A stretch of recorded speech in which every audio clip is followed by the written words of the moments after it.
ang atong pagtuon actually niining adlaw usa sa mga nindot kaayo nga topic nga usay gikagubtan sa kadaghanan, no? Kining Sunday in the New Testament, no?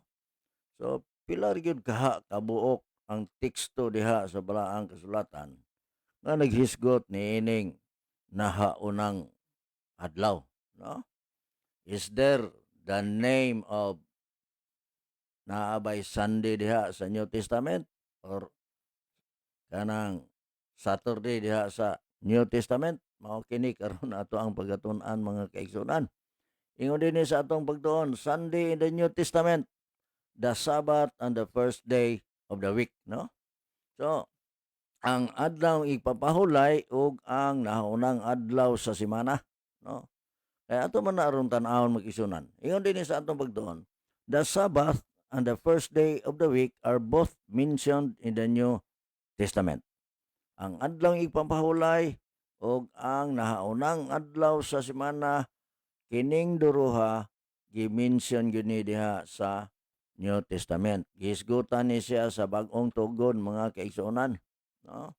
Now, however, padayon ta ni gyud dinhi, the names of them such as Saturday or Sunday are never mentioned, no? So, ang duruha ka ngalan Saturday or Sunday are never mentioned. As all days were given, the numbers are as first day after the Sabbath, and the second day after the Sabbath, and so on. The Bible names but 2 days, mga kaigsunan. So,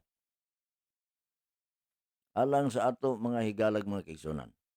Labi na gyud nga matinon-anon pag-ayo diha sa pulong sa Ginoo nga sa ilang kahigayonan naghimo sila sa pagtuon atong nasabtan karon nga ang ngalan nila sama sa Sabado o Domingo wala gyud hisguti.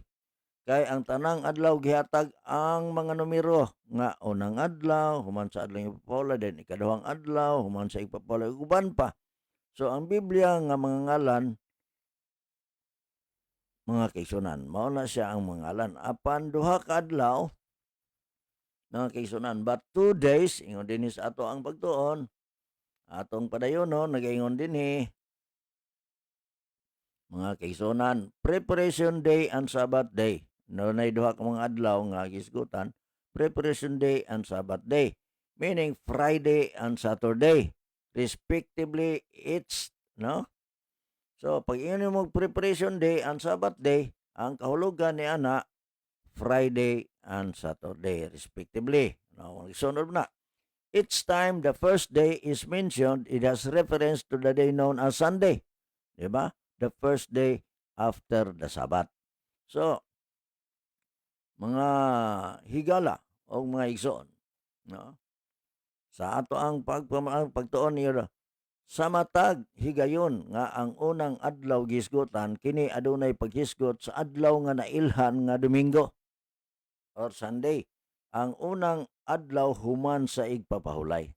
So the day after the Sabbath, mao gina di man na mahitabo nga maguna ang Domingo dahil mosunod ang adlaw ipapahulay. Maguna ang Domingo dayon magsunod ang sana Sabado. Sabado gyud dayon ayha ang Domingo. So sa laing pagsulti, ang Domingo gasunod sa Sabado. Dili kay ang Sabado gasunod sa Domingo. Mao man nay flow nato mga kaigsunan. So, ato sa nahibaluan nga ang nahaunang adlaw mao gayod ang Domingo o nga nagsunod kini sa adlaw nga igpapahulay mga kaigsunan. Now,